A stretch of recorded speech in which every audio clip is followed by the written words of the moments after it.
La Sociedad Española de Radiodifusión presenta... Ser... ¡Viva la radio! Podcast. Siempre. Córdoba, buenas noches.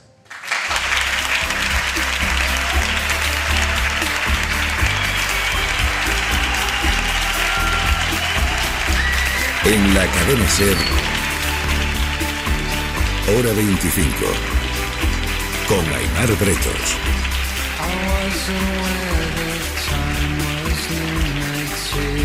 Tenemos que venir más por aquí. Les saludo desde Córdoba, desde una ciudad preciosa, de una historia apabullante que la ha convertido en patrimonio de la humanidad. Y esta semana se han reunido aquí alcaldes y técnicos de ciudades patrimonio de 75 países para debatir conjuntamente qué se puede hacer para que estas calles con siglos de historia, las calles de ciudades patrimonio, no terminen convertidas en un precioso escenario para turistas. Prácticamente todas las ciudades patrimonio se enfrentan al mismo dilema: qué hacer. Hay estrategias muy distintas para afrontarlo y eso queremos conocer esta noche, qué se está haciendo aquí y qué se está haciendo en el resto del mundo y qué podemos importar también de lo que se está haciendo en el resto del mundo con éxito, porque las ciudades sin vecinos que las vivan pasan a ser decorados. Aquí a mi lado Ángel Munarriz, periodista del País. Buenas noches. Buenas noches, ¿qué tal? Lucía Méndez, periodista del Mundo. Buenas noches, Lucía. Y Juanma Márquez, subdirector del Diario de Sevilla. Márquez, muy buenas noches. Buenas noches, Aimar. Vamos a desplegar ya la mesa del análisis de Hora 25 en el día de la gran provocación de Netanyahu, con medio planeta pidiéndole que frene, que acepte un alto el fuego, que deje de bombardear Líbano. Hoy Netanyahu, el primer ministro israelí, se ha ido a Nueva York, a la sede de la ONU. Le ha dado igual que el plenario se vaciara cuando él iba a tomar la palabra. De hecho, se había llevado a un grupo de 30 palmeros en previsión de que eso pasara, para que le aplaudieran fuerte. Y ahí ha tomado la palabra, ha dicho que va a seguir bombardeando el Líbano. Lo ha dicho así.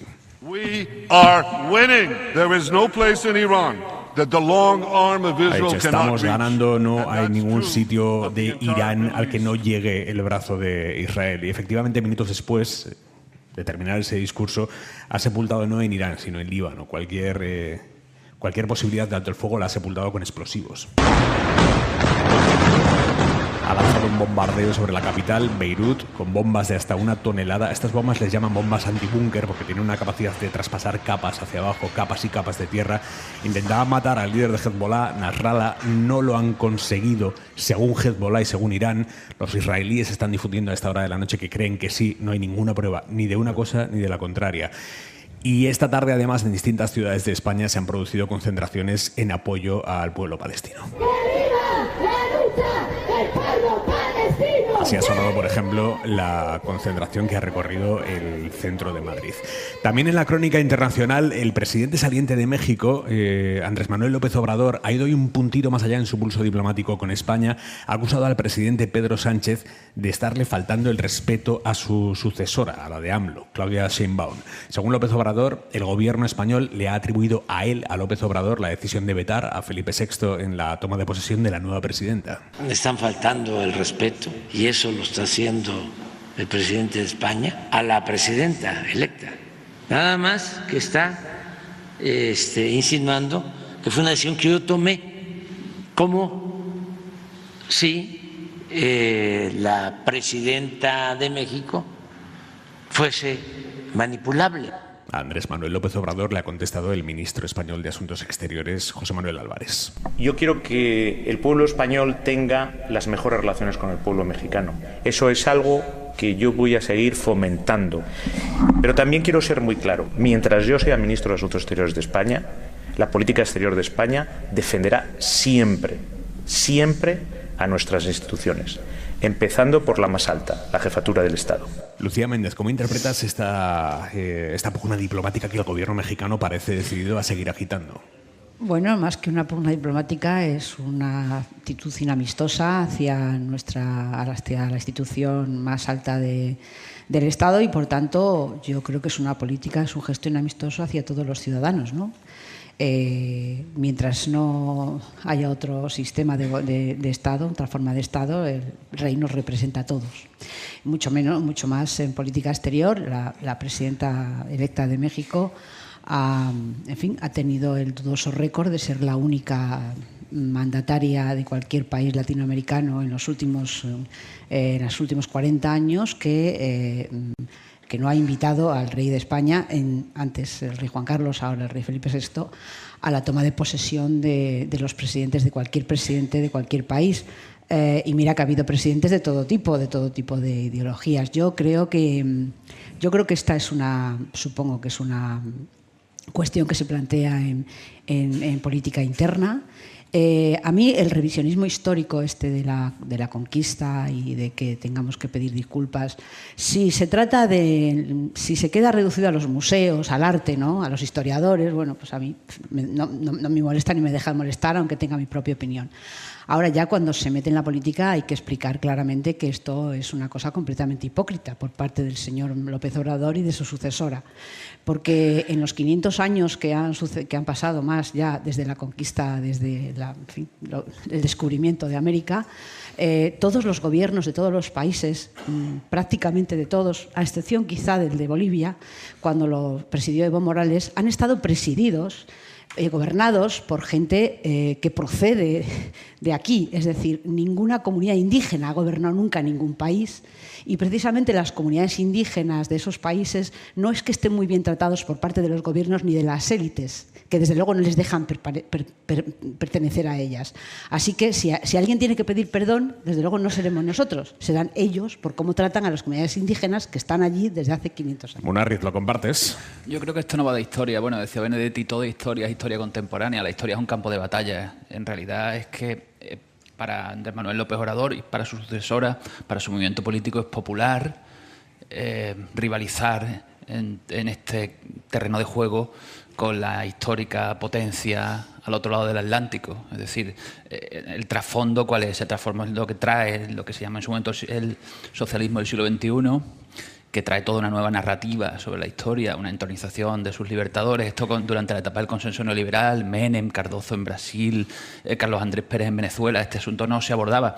Reabren este melón, el melón de la historia, los nuevos líderes latinoamericanos del nuevo socialismo, no porque estén especialmente interesados en la historia, que no creo que sean especialistas en la materia, sino porque entienden que es una forma de indicar que quieren unas relaciones de otro tipo con España, ¿no?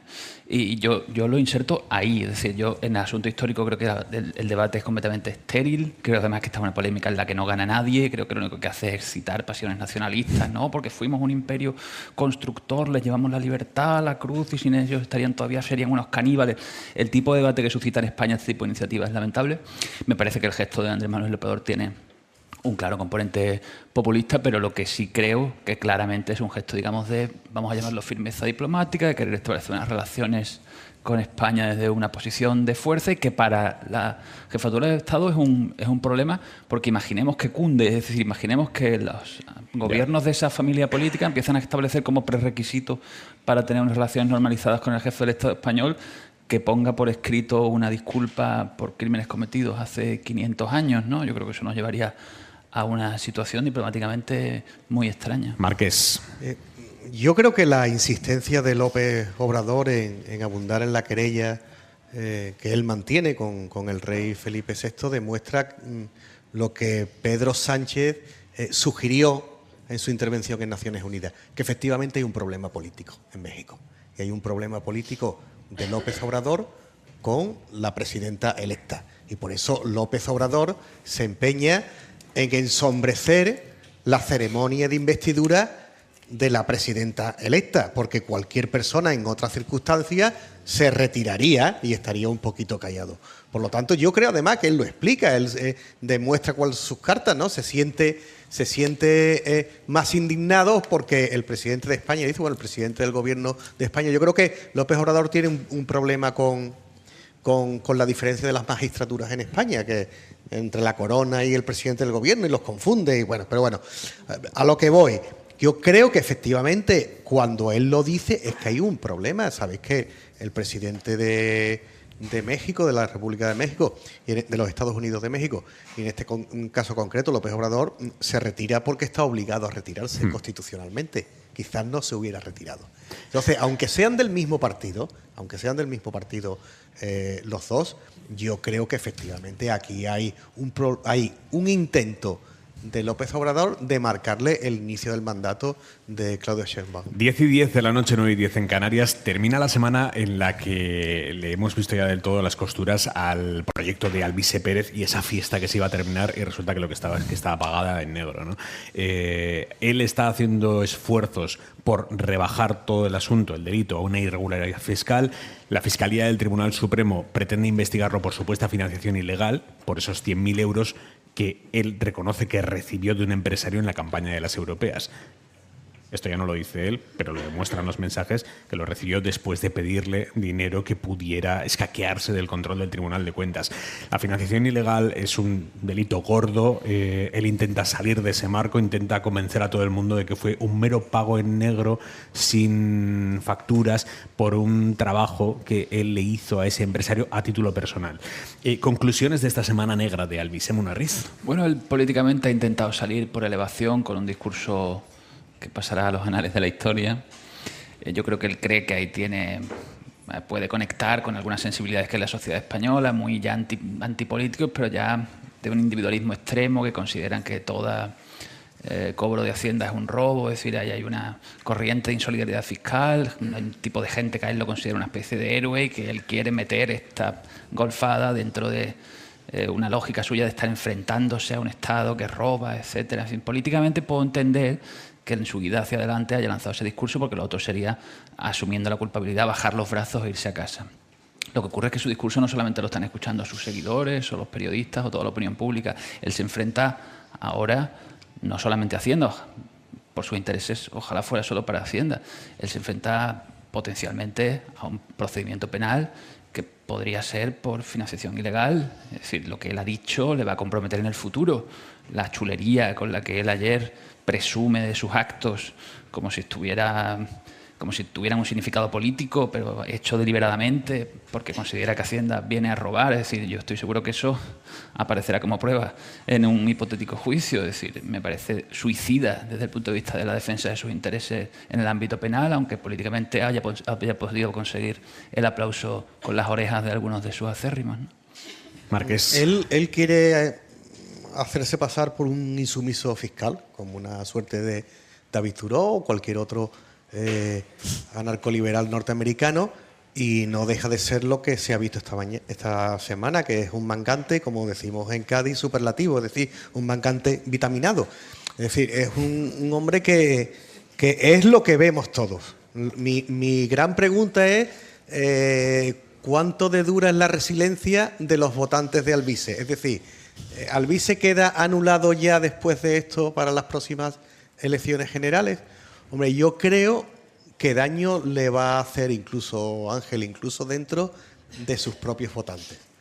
Porque la alianza que trataba de forjar con otra persona, que me parece también que es un poco mangante vitaminado, el dueño de esta empresa, de este chiringuito de criptomonedas, yo creo que la alianza era bastante oscura. Es verdad que el Parlamento Europeo tiene un aforamiento bastante fuerte y la inmunidad es muy potente, pero también es cierto que la Eurocámara ha actuado en casos de corrupción de sus parlamentarios, sobre todo de utilización del dinero del Parlamento, o en caso de sobornos, como parece que apunta esto, porque esto no parece que apunta a un problema fiscal, esto que también, sino a un soborno, como vimos en el caso de estas eurodiputadas que se dejaron comprar por Qatar. Yo creo que posiblemente este caso judicial salga adelante y será el Supremo español el que tenga que solicitar el permiso, el suplicatorio al Parlamento Europeo. Estaba mirando aquí en Córdoba capital, el partido de Alvise en las europeas sacó casi 8.000 votos, casi el 6% de los votos, bastante por encima de Podemos, empatado prácticamente con Sumar. Lucía. Pues efectivamente no sabemos si realmente esto afectará a sus votantes hasta el punto de dejar de votarle, porque, bueno, este tipo de personas se parece mucho a lo que dijo Donald Trump, ¿no? Podría disparar en la Quinta Avenida a las personas y me seguirían votando, ¿no? O sea que yo tengo mis dudas de que esto, porque realmente yo creo que nadie que haya votado a este señor desconocía que este era un señor que vivía en el inframundo, en el sentido, sí, en el mundo moral. Sí, porque era una persona dedicada a hacer daño, a esparcir veneno, a hacer delaciones, a perseguir a familias normales y corrientes difundiendo sus fotografías, a chantajear. Es decir, que esto era lo que hacía este señor. Y le votaron aún sabiendo, porque los que le votaron sí le conocían. Sí. Quizá los demás a lo mejor no, pero los que le conocen sí le conocían, y le conocían a través de las redes. Claro, yo lo que veo ahora por su parte es que da la sensación de que este hombre no sabía que cuando ingresas en la política tienes una visibilidad y una obligación y unas normas institucionales que tienes que cumplir, que en el otro mundo a lo mejor no las cumplía, porque nadie se lo demandaba, pero ahora hay unas leyes, el Tribunal de Cuentas, la Hacienda, es decir, y hay unas leyes a las que él se tiene que ajustar. Claro, él dijo, yo voy al Parlamento Europeo, lo llegó a decir en alguna ocasión, para librarme de todas las persecuciones que me hacen aquí en España. Claro, pensar que realmente el Parlamento Europeo, el aforamiento del Parlamento Europeo, le va a librar de que responda de sus delitos fiscales o de otro tipo, pues francamente te lo digo, me parece de una gran ingenuidad. Es como cuando dice en la grabación, está hablando con el otro golfo que le ha delatado, yo es que voy a gobernar con Feijóo y con Abascal. Hombre, pero ¿qué estás diciendo, chato? Pues tú más o menos me dan a nombrar ministro y no te preocupes que lo vamos a apañar. Es decir, que yo es que creo que este señor... Fíjate, yo no sé si se está arrepintiendo de haberse metido en esto. Sí, porque para él esto... Él no sabe moverse en estos círculos. Por cierto, hablando de Abascal, ha sido llamativo ver cómo Vox ha anunciado que va a querellarse contra Alvise por haber deslizado que Abascal Vox es un partido. De la... Claro. Pero les ha salido rana la criatura. Bueno, naturalmente, como tantas otras. Munarriz.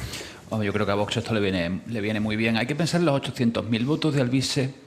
Son, yo creo, especialmente sorprendentes porque Alvise lo conocía poca gente. Bueno, poca gente en nuestro mundo. Alvise, en el 700.000 seguidores en Telegram. Muy bien. Ahora, cuando fueron las elecciones, creo que andaba por 450, subió muchísimo. Es decir, teniendo un acceso... Él no era una persona de la televisión como fue Pablo Iglesias cuando dio el pelotazo en 2014. Que la televisión ya no es tan importante en el mundo de la comunicación política. Pero el número de personas que conocen a Alvise antes y después de las elecciones ahora ha crecido mucho. Es decir, yo creo que él tiene un potencial electorado. Yo asistí a un meeting de Alvise, él no lo llama meeting, va allí con su megáfono y tal, y fue una experiencia lisérgica, es decir...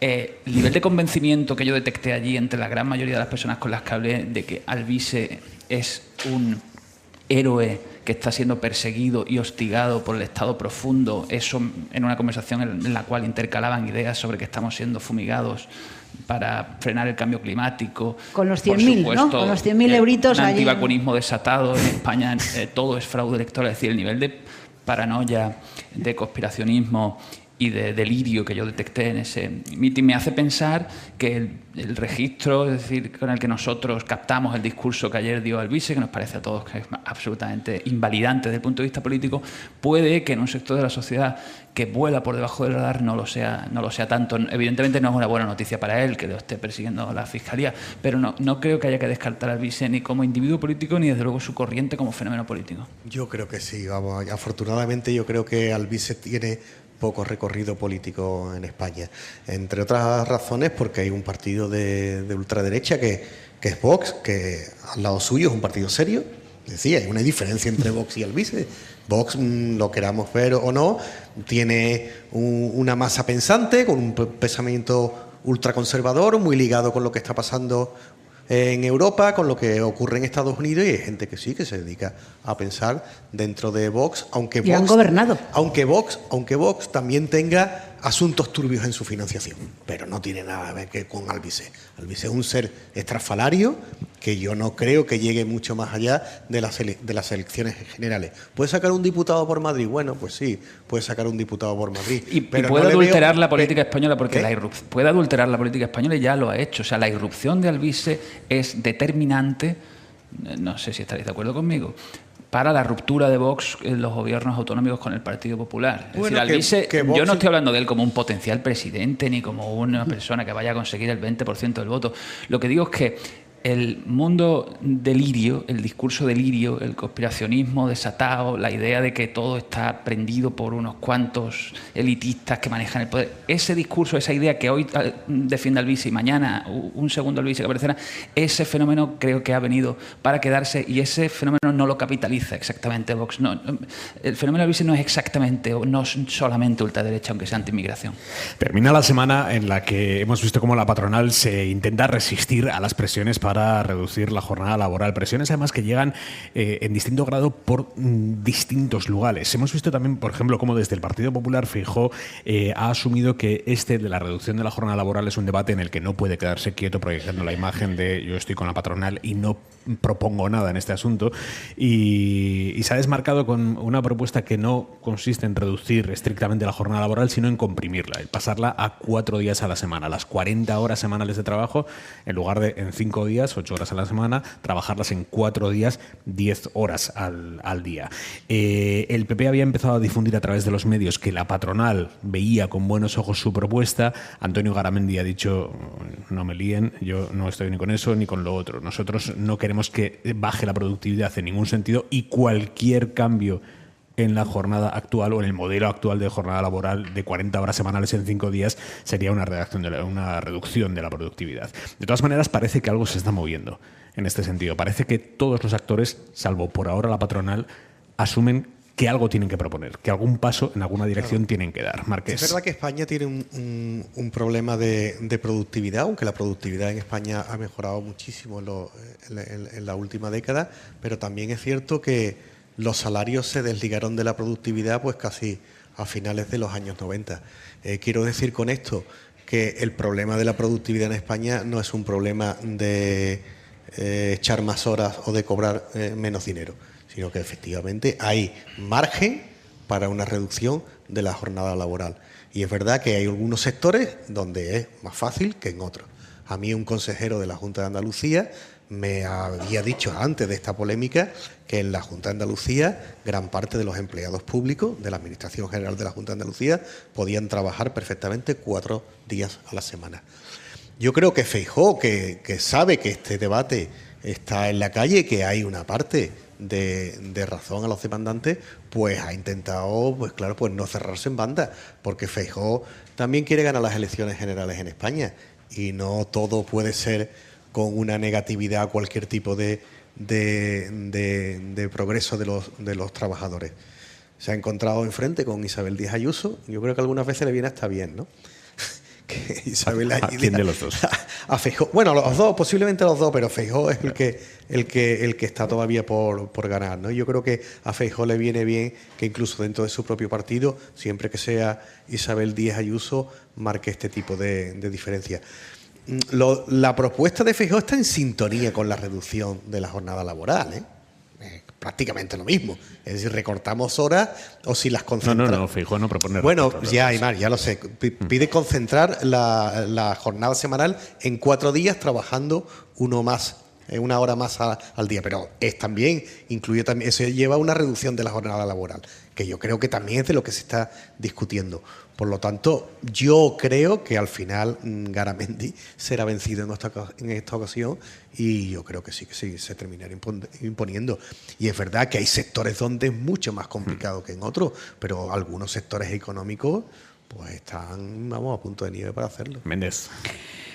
Bueno, yo creo que lo primero que debo decir es que con la cantidad de veces que yo he dicho en estos mismos micrófonos y en otras partes y he escrito que la labor de oposición de un partido como el Partido Popular, un partido de Estado, no puede consistir en insultar exclusivamente al presidente del Gobierno cada semana, cada día y cada hora, que es lo que más se ve de lo que hace el Partido Popular, creo que es una buena noticia para todos y yo me felicito que el Partido Popular asuma y ponga en el conocimiento público y en la conversación pública otros temas que son mucho más interesantes que en fin, para todos los ciudadanos que el caso de Begoña Gómez, ¿no? Es decir, que por poner un ejemplo de lo que hablan. Yo creo que... Ha habido un cambio, claramente, en el PP en esta última semana y media. Creo que es han pasado evidente, una estrategia absolutamente propositiva. Es evidente, la semana pasada, Aimar, lo dijimos aquí mismo, la semana pasada en la sesión de control, es decir, uno le llamó fascista, el otro le llamó Maduro y el otro Franco. Es decir, esta semana pues es otra cosa, con lo cual yo creo que debemos decir que esto es bueno para, en fin, bueno para los que pensamos que no todo tiene que ser tierra quemada, ¿no? Y que hay cosas que se tienen que debatir porque afectan a la vida de las personas. No digo que el otro no sea relevante, pero esto lo es más. Y creo que para Feijóo esto es bueno. El asunto de fondo es un asunto complejo. De hecho, no va muy bien esta negociación. Tampoco en el Gobierno se ponen de acuerdo exactamente en lo que cómo puede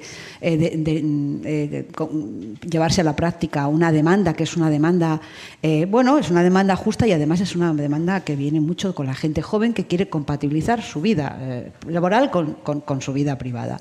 Y esto, en fin, yo creo que el mundo debe caminar hacia ahí. Es complejo porque yo creo que la economía ahora mismo, si fuera hace 30 años que los sindicatos representaban a todos los trabajadores de todos los sectores, pero es que ahora la economía es muy complicada, los sectores son muy distintos, los trabajadores son muy distintos. Es decir, es verdad que hay trabajadores que pueden, es decir, las grandes fábricas, los funcionarios, pero es que hay muchas actividades que es muy difícil regular la jornada laboral, no digo la nuestra, que nosotros no tenemos jornada laboral, porque tenemos una profesión... Esto es una cosa que tenéis los periodistas más veteranos, déjame que sí. lo llame así, que pensáis que somos imprescindiles y que tenemos que estar 16 horas al día, ¿no? Los periodistas también tenemos que regular nuestra jornada laboral. Yo nunca lo he pensado, simplemente lo he sufrido. Claro, pues es que igual tenemos que empezar a pelear contra eso, Lucía. Pero por eso yo estoy de acuerdo, igual en un periódico no solo una persona tiene que llevar determinado tema 12 horas al día. Claro, pero bueno, lo nuestro... Es verdad que es una profesión muy específica. Cuando hay una noticia a las 10 de la noche, puedes apagar el teléfono, pero es difícil. Claro, ya, pero como cuando se rompe un horno en una fábrica, que van todos de acuerdo. En situaciones específicas. Que no quería yo entrar en esta dinámica, que eso es otra cosa. Pero no solo nuestra actividad, es que hay muchas actividades que son muy difíciles de regular en cuanto a los horarios, ¿no? Por eso digo, de ahí viene la complejidad, no de la voluntad política, que yo creo que esa voluntad política existe en el PSOE y existe en el PP. Este que planteas es un debate a nivel mundial que no para de crecer, el cuestionamiento de la distribución de nuestro tiempo. Por un lado, el tiempo personal de ocio, el tiempo libre, y por el otro lado, el que le dedicamos al desarrollo profesional. Hay un cambio cultural, claramente, de cuestionamiento de lo establecido. Hoy la escritora Nayat Hasmi escribía en El País un artículo muy crítico con las nuevas generaciones sobre esto. Os leo aquí, ¿Cómo van a saber que son clase trabajadora y que todos y cada uno de los derechos que tienen se ganaron con sudor, lucha, sangre y cadáveres? ¿Cómo van a sentirse reflejados en esa memoria si su espejo son influencers ecopijas que les enseñan mindfulness y ricos que les hablan de estoicismo? ¿Cómo creéis que afecta esta filosofía a la conciencia de clase, Munarriz? ¿Te refieres a toda esta filosofía que hay en Instagram permanentemente, en YouTube, lanzando mensajes de... Eso es. Tipo yados, etcétera? A mí me preocupa. Yo creo que digamos que hay el monopolio que tenían antiguamente los medios de comunicación a la hora de informar, que haya sido sustituido por una multiplicidad de voces donde se te cuela cualquiera con mensajes exóticos en el que mezclan, digamos, una visión de la sociedad normalmente muy individualista, con un mensaje según el cual con tu propia motivación y esfuerzo puedes conseguirlo todo. Hay bastante gente en el entorno, por ejemplo, de mi hija, que observa la idea de ser youtuber como una salida profesional, ¿no? Como una forma de ganar dinero. Es decir, yo creo que sí está introduciendo elementos de confusión. Este tipo de razonamientos que citabas en el artículo, yo creo que ya traspasan esa línea. Es decir, atribuir a toda una generación haber interiorizado una idea sobre el trabajo más indolente que las antiguas, no, me parece un artículo algo tópico, ¿no? Y con una mirada condescendiente desde una generación que no tiene tanto que enseñar como cree a las que vienen detrás. Es verdad que hay una concepción del trabajo algo diferente en las nuevas generaciones, también porque van a tener probablemente 15 empleos a lo largo de su vida. Es decir, nuestros padres tuvieron uno. Yo creo que ya voy por 6 o 7. No, es verdad. Es decir, esto lo escribió Oriol Bertomeus en un libro que se llama sobre la volatilidad de las conductas políticas y sociales. Antes teníamos una mujer para toda la vida, o una pareja para toda la vida, un trabajo para toda la vida, y es que incluso teníamos un coche para toda la vida. Es decir, evidentemente no estoy comparando unas cosas con las otras, pero las vidas eran muy estables en torno a una sola cosa. Ahora tenemos múltiples trabajos, vivimos en múltiples casas, en múltiples condiciones, todo ha cambiado muchísimo. El nivel de compromiso que adquiere una persona cuando entra a una empresa ahora con 25 años, sabiendo que probablemente lo van a alargar, lo van a fusionar, su empresa va a ser comprada por otra que se va a extinguir, le van a encargar, no le puedes pedir el mismo tipo de actitud que tenías antes cuando entrabas en una empresa y pensabas, quizás me jubile aquí, ¿no? Yo disiento en absoluto de echarle la culpa a las generaciones más jóvenes. Yo creo que lo que sí es una constante a lo largo de la humanidad es que las generaciones talluditas culpen de los males a las generaciones anteriores. Ya lo decía Aristóteles, que la generación que venía detrás de Aristóteles era muy mala. Pues mira, cuántos años hemos pasado. Yo creo que la generación actual, y yo lo veo en el caso de mis hijas, que están en edad de entrar en el mercado laboral, pues a lo mejor no saben quién es Marcelino Camacho o Nicolás Redondo. Y yo diría que ni falta que les hace, pero sí saben lo que es una explotación y sí saben lo que es echar muchas horas. Y sí tienen muchos amigos que trabajan en el sector de la hostelería, donde especialmente en las zonas turísticas es un sector bastante donde la explotación se da bastante bien. Sí saben dónde están, sí saben cuáles son los sueldos, sí saben cuál es la relación entre el salario y el precio de la vivienda, y sí saben perfectamente en el mundo en el que se está viviendo. Pues sí, hay youtubers, hay tal, pero bueno, también en nuestra época había quizás una sacralización, pues no sé, de las estrellas de rock o de los futbolistas. Es decir, cada generación tiene sus cosas, y esta generación de jóvenes no es especialmente más tonta que nosotros, ni nosotros estamos para darle ejemplos a ella. Y ya digo, yo creo que saben perfectamente lo crudo que es su mundo laboral. Quizás se lo tomen con mayor tranquilidad, lo cual está bien. Porque van a vivir bastante más que nosotros. Seguimos en Hora 25. En la cadena SER, Hora 25. Aimar Bretos. La ropa para este fin de semana. Jordi Carbó, buenas noches.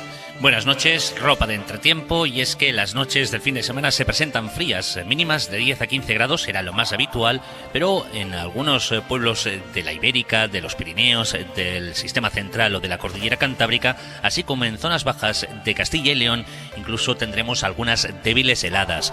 Frío durante las noches y las mañanas, durante las tardes mejor no ir demasiado abrigados, sobre todo la tarde del domingo, porque el ambiente será bastante cálido. Mucho sol, pero también algunos chubascos hasta mañana al mediodía en el Cantábrico más oriental, también esta próxima noche al sur de Baleares. ¿Y aquí en Córdoba, Carbó? Pues la mínima no va a bajar tanto como estamos diciendo en algunos puntos del norte, pero mañana a primeras horas hará fresco, una mínima de unos 14 grados, también el domingo, pero las tardes al sol, bueno, como suele hacer en Córdoba, ¿no? Ambiente muy agradable. Vamos a irnos al exterior. María José Martínez, buenas noches. Buenas noches, Aimar. A ver, María Aquí José, hace una temperatura más que agradable. Sí, ¿no? Se está estupendamente. ¿Qué va a pasar en los próximos minutos en el centro de Córdoba? Estamos ya expectantes, y de hecho muchos ciudadanos y ciudadanas también. Estamos situados en la terraza de este centro de recepción de visitantes. A nuestras espaldas tenemos la mezquita catedral, delante de nosotros el puente romano, y cruzando este puente, llegando a la Calahorra, hay ya una representación de todas las instituciones y personas que han formado parte de este Congreso Mundial de Ciudades Patrimonio del que estamos hablando, y va a haber un broche de oro, un espectáculo que pone el Grupo de Ciudades Patrimonio de la Humanidad de España, que cede a cada una de sus ciudades para momentos especiales, y que en este caso para Córdoba llega hoy. Un espectáculo de drones con 220 drones que van a salir de este puente romano, que ha visto tantos acontecimientos a lo largo de este tiempo, y toda la gente se congrega ya en este lado, suponemos que también al otro lado, en el Campo de la Verdad, aquí en Córdoba, con una vista maravillosa de la Albolafia, y esperando estamos a que empiece, que parece que es ya. Mira cómo suena, mira cómo suena. donde música, luces y colores cubrirán el cielo. Vamos a hacer una cosa, María José Martínez. Cuando veas una imagen espectacular, nos pides paso y nos la describes, ¿vale? Por supuesto, de acuerdo. Venga, vamos allá. Retomamos la mesa del análisis de Hora 25 con Ángel Munarriz, con Juanma Márquez, con Lucía Méndez. Me decías antes, Ángel Munarriz, cuando estábamos hablando acerca del debate de la reducción de la jornada, que no entiendes bien qué incentivos tiene Feijóo para meterse en este debate. Bueno, yo no veo una presión en la calle con la jornada de 4 días a la semana. Es decir, no veo que eso sea un debate potente en el que acorralado Feijóo haya tenido que decir eso, porque es tal el clamor que ha tenido que decirlo, y eso lo hace más relevante. Aunque es verdad que le ha puesto muchas comillas, sería concentrando la jornada en el resto de días, en algunos sectores. Que haya abierto esa posibilidad, yo creo que convoca a quienes están por conseguirlo a rápidamente recoger ese guante, pedirle que lo especifique, sentarlo a hablar. Es decir, mientras vemos cómo hay un sector de la derecha española que está negando la justicia social, que dice que es un invento de la izquierda, que incluso los cantos de sirena del individualismo que traen voces como Milei lo escuchan con cierta simpatía. Escuchar a Feijóo abrirse a propuestas de este tipo me parece políticamente muy interesante y que debe ser resaltado. Además la jornada de 4 días a mí me parece que es incluso más transformadora que la rebaja, digamos, a las 37 horas y media. Es decir, todos sabemos que hay muchos contratos donde pone 37 horas, ¿no? Tú fichas, lo pones como que las has hecho. Hay muchos sectores, fuera del funcionariado, fuera de los sectores, digamos, donde está más claramente establecido el horario, más sindicalizados. Todo el mundo sabe que las horas que pone en su contrato no son las horas que realmente se trabajan y no se cobran esas horas extras. Ahora bien, el debate de los 4 días a la semana, es decir, tú dices, bueno, puede que trabaje más de las horas que pone en mi contrato durante los 4 días, pero mi fin de semana pasa a tener 3 días. Es decir, pues sacrificas completamente los otros 4, ¿no? Sí, bueno, quizás también las particularidades de nuestro oficio a las que aludíamos antes hacen que para un periodista tener fin de semana de 3 días fuera una conquista de unas dimensiones colosales, porque sabes que al final tenemos jornadas muy largas, 2 días que trabajamos, tener 3 días libres sería estupendo, pero creo que en general abrir que el líder del principal partido de la derecha española se abra la posibilidad de hablar de jornadas de 4 días, me ha parecido que no ha sido suficientemente valorado y que ha sido un guante un poco que no ha encontrado eco, ¿no?, en quien podría haberle dicho, a ver, señor Feijóo, vamos a sentarnos y darle. De todas maneras, hemos visto al PP esta semana, decíamos antes, ¿no?, propositivo, decidido a ensanchar base, recurriendo a políticas de conciliación, políticas familiares, y al mismo tiempo, y esto es una contradicción enorme, el PP se cierra en banda a cualquier cosa que implique entrar en la principal política familiar, que es la política de vivienda, que las familias puedan pagarse una vivienda mínimamente asequible. Ahí el PP es que proactivamente ha decidido no hacer nada. Su estrategia es no hacer nada en la política de vivienda y dejar que el mercado se regule en sí mismo, no aplicar los topes de alquileres que la ley de vivienda le permitiría aplicar. Hay una contradicción enorme ahí. Yo no veo contradicción, Aymar. Vamos a ver. Es que la propuesta de intervención en el mercado de los precios para que haya más viviendas, yo no la veo claro. O sea, no la veo claro porque me parece que no funcionaría y que no va a funcionar. Y lo de acotar espacios dentro de las ciudades, incluso para prohibir la compraventa de pisos porque sean tensionados, yo no veo contradicción. Creo que hay una base ideológica del Partido Popular que no sé si confía del todo en el mercado, pero sí desconfía de ciertas políticas regulatorias que en el caso de la vivienda no han dado resultados. Yo siempre lo repito, yo creo que la manera de abaratar las viviendas es construyendo muchas más viviendas y construyendo viviendas sociales. Y en España hay un déficit de vivienda, hay un mercado que pide más vivienda de las que se construye anualmente. Entonces, hagamos lo que hagamos en el centro de las ciudades o queramos regular lo que queramos regular, no van a existir más viviendas. De todas maneras, lo que seguro que no ha dado resultado es la falta de regulación existente hasta ahora. Bueno, ya, pero vamos a ver, pero cuando tú dices es que el Partido Popular en las comunidades autónomas no tiene ninguna respuesta, hombre, yo creo que sí tiene respuesta. No es que no tenga respuestas, tiene una respuesta, que es la de dejar al mercado que se autorregule. Yo no creo que solo, vamos a ver, cuando yo sostengo que regular el mercado topando precios no tiene efecto, no significa que yo diga que es que el mercado lo va a arreglar. Digo que esa manipulación del mercado no va a dar resultado. Y el mercado también se modifica si pones bolsas de suelo a disposición de la construcción. Así es como se modifica el mercado. Lucía. Bueno, yo es que creo que yo tampoco conozco exactamente cuál es la política de vivienda de este gobierno. Y, a ver, a mí me parece... Una ley de vivienda tiene. No, sí, pero ¿con qué resultados? Yo creo que es muy ventajista por parte del gobierno echar la responsabilidad a las comunidades autónomas y los ayuntamientos. Este gobierno del PSOE y Sumar, gobierno más progresista de la historia, gobierno de izquierdas, este gobierno lleva más de 6 años, casi 7 gobernando y no han hecho un piso, ¿eh? ¿Cuántos pisos han construido de protección oficial? Que lo digan, ¿cuántos han construido? Es decir, si es que es tan sencillo como lo que ha comentado nuestro compañero, es que se trata de hacer pisos. No hay otra manera de regular ese mercado, ni de conseguir que por lo menos las próximas generaciones, aunque no sean mis hijos, que sean mis nietos, vayan a poder comprarse un piso o alquilar un piso a un precio decente. Porque yo escucho a todos los promotores de viviendas lo que dicen es que es imposible tener una licencia para construir, porque es una burocracia de tal calibre que tardas 2 años en empezar a construir. Y este gobierno lleva 7 años gobernando, no puede echarle la culpa a nadie. Es decir, eso no cuela. Es decir, de verdad, no cuela porque la gente no es tonta. Es decir, el gobierno lleva 7 años y los pisos de protección oficial en España están a la cola de toda Europa. A la cola de toda Europa. La construcción de pisos más incluso. Los alcaldes del cambio, acordaros de aquello, del año 2015, llegaron, como por ejemplo Ada Colau, llegaron a la alcaldía con una política de vivienda muy concreta y con la vivienda como en el frontispicio de su programa electoral. De verdad, que alguien me explique qué resultados ha dado la política que hizo Ada Colau en el ayuntamiento durante sus 2 legislaturas. Porque es que no hay ningún resultado. Y en el gobierno central, yo ya sé que ahora les ha atropellado este problema y ahora es muy difícil ahora mismo porque no es un problema que pueda resolverse ahora mismo a corto plazo, pero que empiecen a construir viviendas, porque Marqués. si no... Marqués, Munarriz, perdóname. Me gusta que me llames Marqués, así como apodo. El Marqués.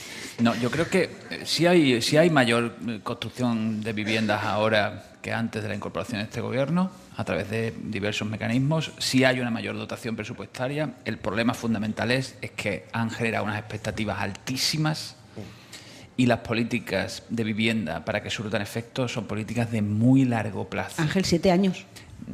Incluso más. Es que venimos de los años 50, Arrese, ministro de Vivienda, años 50. Quiero un país de propietarios, no de proletarios. La vivienda ha sido, a raíz del desarrollismo, un mecanismo de transmisión intrafamiliar de la riqueza y un bien en permanente revalorización, y ha sido utilizado como mecanismo de enriquecimiento y como una especie de seguro de vida de las familias, y entendida así. Digamos, eso Ángel, es que no es verdad, mis padres no me trasladaron ninguna vivienda. Eso acaba saltando por los aires, y cuando salta por los aires en España no hay una tradición progresista de políticas de vivienda. El nivel de reconocimiento constitucional que tiene el derecho a la vivienda es comparativamente bajo. No ha sido considerado nunca un pilar del estado de bienestar. Está prácticamente ignorado por los pactos de la Moncloa. Cuando por primera vez llegan, es verdad, toda esta corriente, 15M, Podemos, La Paz, toda esta gente empiezan a hablar de la vivienda, el PSOE, que prácticamente en terreno de vivienda había sido mimético con el PP durante décadas, se aviene a hacer algunas reformas. Crean una ley que no solamente es la regulación de precios, tiene muchísimas más cosas y prevé muchísimas más cosas, que es ignorada en todas las comunidades autónomas, menos en Cataluña, en lo que respecta a la regulación de precios, y empieza a dotar presupuestariamente más la construcción de viviendas de parque público. Ahora, ¿qué pasa? Que la parroquia espera que de un día para otro te dejes de encontrarte con noticias sobre incremento de los precios, sobre cantidad de la renta de la clase trabajadora que se va al pago de vivienda, sobre incremento de la desigualdad por culpa de la vivienda, sobre la cantidad de gente que tiene problemas para pagarla. No va a pasar. Y no va a pasar durante toda la legislatura. Y la vivienda va a ser un agujero de credibilidad del gobierno, no porque no esté haciendo nada, que lo está haciendo, sino porque los resultados van a llegar bastante más adelante y solo si continuaran muchos años haciendo. ¿Crees que lo que tenemos es una visión deformada sobre el problema de la vivienda? Que no existe tal problema. Si yo he dicho eso, es que me he explicado fatal, o que tú me has entendido peor todavía. No, que se suceden las noticias que vemos. No, lo que digo es que esas noticias se producen y son reales porque el gobierno no tiene fuerza suficiente para virar todavía unas inercias del mercado que vienen de décadas, pero que no está de brazos cruzados. Las inercias no vienen de... Vamos a ver. Yo he sido un niño de barriada y me he criado en barriadas. Y yo soy del año 1966, de una ciudad pequeñísima, como es Cádiz capital, la ciudad más pequeña de Andalucía, por razones obvias, la capital porque está rodeada de mar, afortunadamente. Yo me he criado en barriadas en construcción toda mi vida. En el franquismo se construían también viviendas de protección oficial. Se construía, por supuesto, muchísimas viviendas de y luego protección se vendía. oficial. Claro, y luego se vendía. En el parque de viviendas públicas en España, que son de 7 millones de viviendas, pues efectivamente se han vendido. En el mercado libre, es que... Y se han vendido en el mercado, pero también... Pues la ley nueva pone que ya no se vende. Con todos los gobiernos, de izquierdas y de derechas. Eso ha sucedido. Sí. Eso he dicho, que no ha habido distinción, pero que estas políticas de vivienda ahora son novedosas. ¿Que van a funcionar o no? No lo sabemos, pero que no tenemos muestra de tiempo suficiente como para decir que han fracasado. A ver, los reyes Felipe VI y la reina Leticia, junto al rey emérito Juan Carlos I, se han reunido hoy en un breve encuentro familiar y privado con la princesa Leonor en la Escuela Naval de Marín. Han elegido una semana curiosa para reunirse en familia. Bueno, igual han comentado las revistas. Tú has leído una noticia, pero exactamente los términos en los que la zarzuela ha confirmado esta reunión son: el rey Juan Carlos pidió ser invitado para ir a ver a su nieta. No es que se reunieran porque hubieran quedado, sino que estaban allí y el rey Juan Carlos pidió, porque fíjate tú lo que es la vida, que el rey Juan Carlos tenga que pedir, por favor, ir a ver a su nieta. Estos son los términos en los que la zarzuela confirma la noticia. Bueno, yo creo que efectivamente estamos en una semana compleja, pero fíjate que yo creo que ya los escándalos ya los tenemos tan superados que ya ni siquiera es un escándalo muy grande esto que ha sucedido con las fotos. Es verdad que es una cosa muy comentada, pero ya teníamos nosotros resuelto, pero sí es que el rey Juan Carlos llegó a vivir en los terrenos de la casa familiar con un amante. Es decir, que llegó digamos, a legalizar su adulterio. Es decir, ya las fotos estas de Bárbara Rey pues ya casi que son como una especie de curiosidad. Y, desde luego, sabemos que la familia real es una familia, todavía lo sigue siendo, desestructurada claramente, porque la otra parte de la familia está en Grecia, con la reina Sofía en una celebración de una boda. Es decir, que yo creo que eso ya tiene poco remedio, francamente. Digo la desestructuración familiar, me refiero, no de la institución, bueno, es otra cosa, pero las relaciones familiares, me temo que hay mucha gente que está intentando decir que esto tiene reparación, pero yo creo que no la tiene. Bueno, el problema de esta semana, que efectivamente es un caso archiconocido en España, no es que el rey emérito haya tenido amantes, que era del todo conocido, sino que el Estado haya tenido que pagar un chantaje a una de estas amantes. También era conocido, evitar. Lo dijo... Sí, pero que ese sí es un problema mayúsculo. Sí. Es un problema mayúsculo que... Bueno, por eso está en Abu Dhabi, ¿eh? Efectivamente. Sí. Si no ahora, yo coincido contigo en que... en Abu Dhabi no está, se ha reunido... Bueno, estaba en Galicia, estaba en el pueblo ese de donde Manuel Javois, que yo soy incapaz de pronunciar. San Censo. Ahí está. Ahí está, lo digo, ¿eh? Yo no lo puedo pronunciar. Estaba ahí, claro, y el hombre es normal que quiere ir a Marín a ver a la nieta, no en la jura de bandera, porque ella juró bandera, sino en la ceremonia castrense que haya tenido lugar. Hombre, muchas familias reales, efectivamente, una familia real, pero ese asunto tiene que ser muy difícil de deglutir en la cena familiar y en los almuerzos familiares. Es decir, que para el propio rey Felipe VI, que se publiquen unas fotos de su padre con un amante y no con su madre, pues debe ser un trago... No sé, ha tenido muchos tragos el rey Felipe. Bueno, pero hay cosas que duelen siempre, ¿eh? Mucho, sí, es verdad. Bueno, algo que aportar a este debate. Bueno, la figura de Juan Carlos I, es decir, si la ponemos en perspectiva nos alejamos un poco lo que llegó a ser el nivel de consideración que llegó a tener la sociedad española, incluso quienes no venían de tradición monárquica de ninguna manera, cómo se construyó un personaje que era prácticamente equiparado como la figura de la reconciliación, de la transición, incluso se le asignó el papel de figura central en el de tener el golpe de Estado, con el capital que tuvo ante la sociedad española, y cómo lo ha dilapidado y cómo prácticamente está completamente amortizado su crédito, hasta el punto que decía Lucía, no ha sido ni siquiera excesivamente comentado ni excesivamente escandaloso encontrarnos unas fotografías que hace no sé cuántos años de haber aparecido hubieran sido un auténtico del 93. terremoto. Del año 93 son las fotografías. Yo creo que es difícil que el rey Juan Carlos recupere su credibilidad. Bastante ni difícil. Siquiera en un por ciento pequeño. Creo que el daño que se ha hecho a sí mismo es muy grande y el daño que ha hecho a la institución, pues, en fin, a la vista está. No está tan a la vista, ¿eh? Bueno, Felipe VI, ¿crees que está pagando un excesivo precio por los actos de su padre como monarca? Yo creo, Ángel, que te obliguen a abdicar por razones de corrupción es una cosa grave, ¿eh? Sí. Y este es el caso. Es decir, a él le obligaron para salvar al Estado, realmente. El Estado tuvo que quitar a su cabeza, porque su cabeza estaba podrida. Esta es la realidad. Y esto, que bueno, pues que es una cosa que ya pasó y seguramente pues la gente no tiene en la cabeza, pero esto es muy gordo. Es decir, esto a este señor le pasó, es muy gordo. Y que tenga que pedir permiso para ir a ver a su nieta, pues en fin, yo no sé. Y que cuando venga aquí ya esté claro, porque durante mucho tiempo no quiso venir a Madrid porque quería vivir en la Zarzuela y dormir en la Zarzuela, donde era su casa.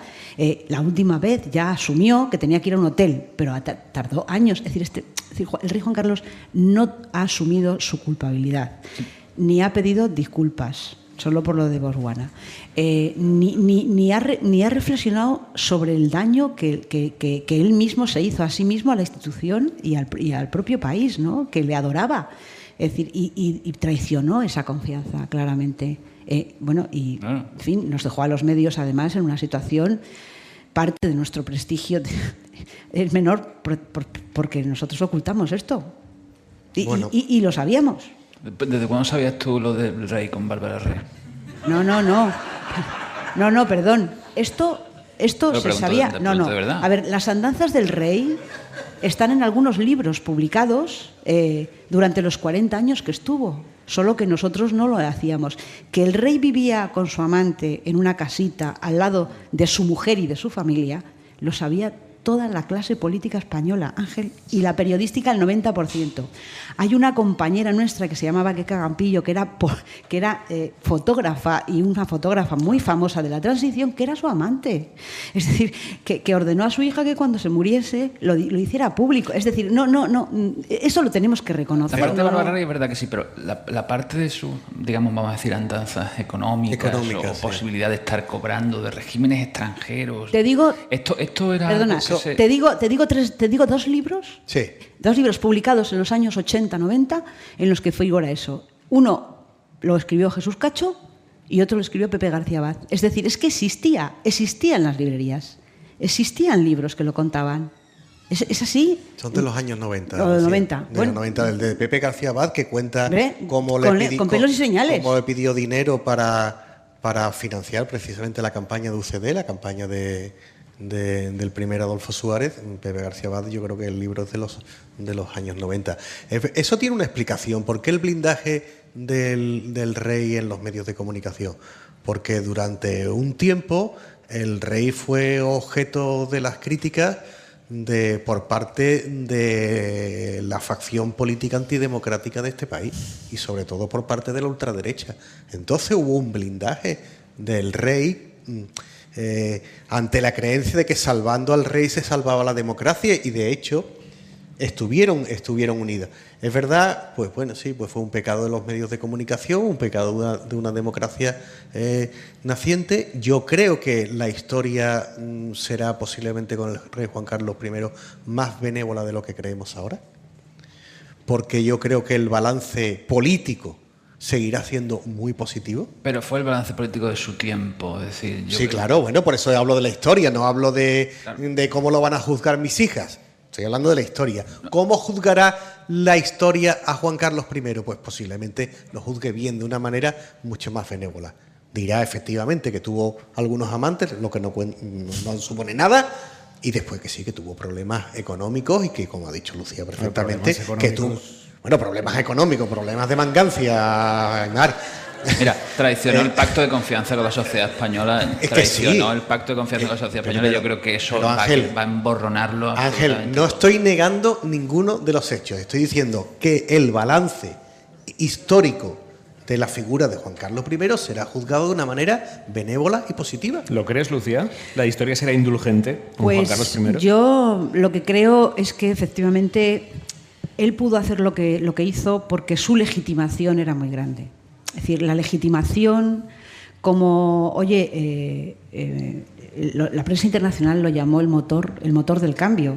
Es decir, él no solamente en España, en todo el mundo, era como el artífice de la transición. Otra cosa es que luego la pequeña historia, si queremos, y es verdad que los que tenemos, en fin, nos ha gustado esa época histórica, luego tampoco era así. Es decir, yo creo que hay, como muy bien Santos Juliá explicó en los libros, el protagonista del cambio fue la sociedad española, claramente, y él solo tuvo el valor de encabezarla. Pero es verdad que su legitimación era muy grande y, por tanto, él se aprovechó de esa legitimación para hacer cosas que no estaban bien.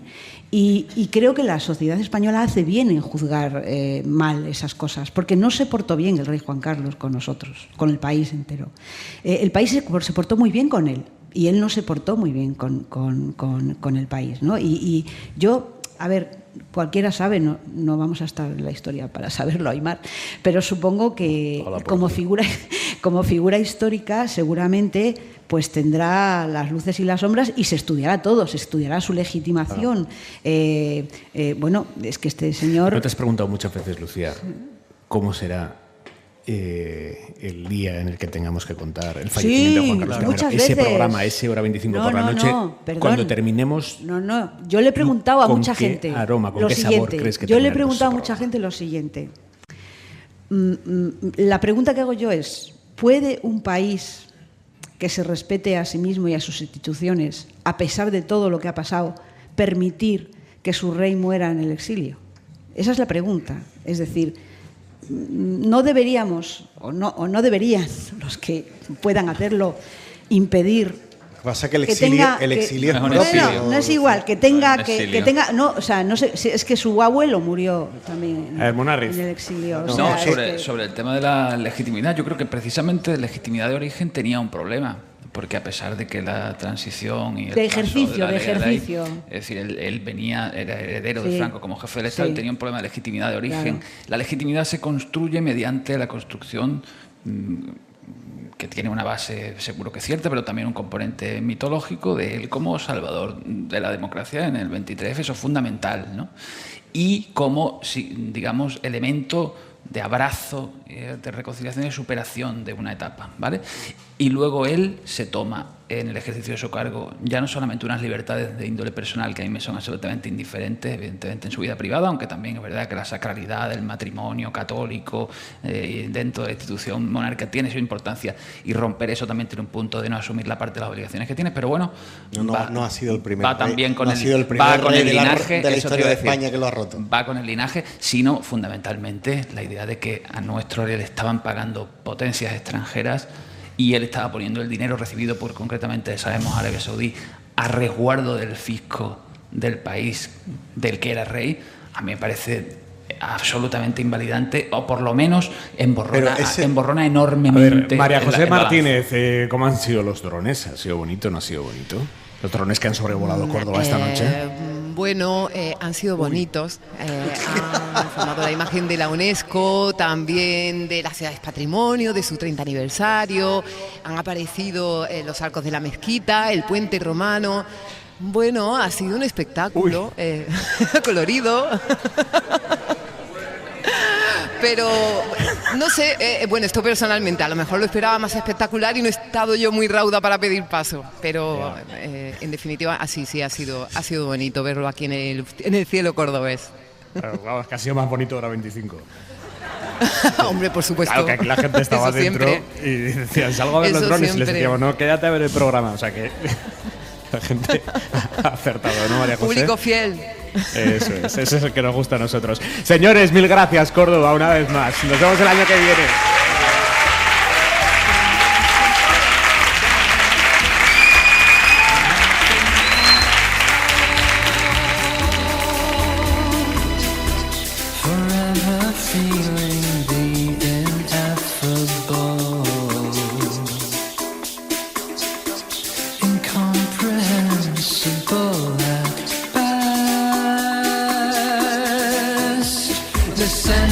is forming, but nothing is giving.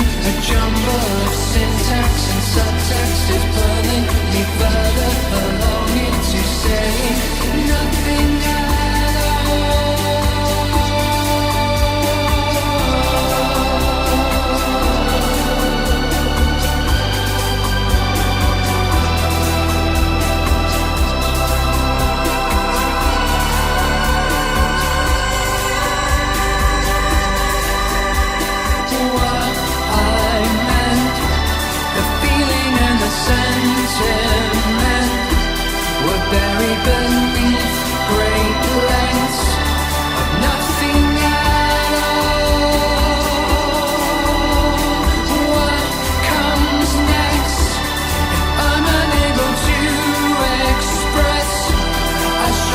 Hora 25 con Aimar Bretos.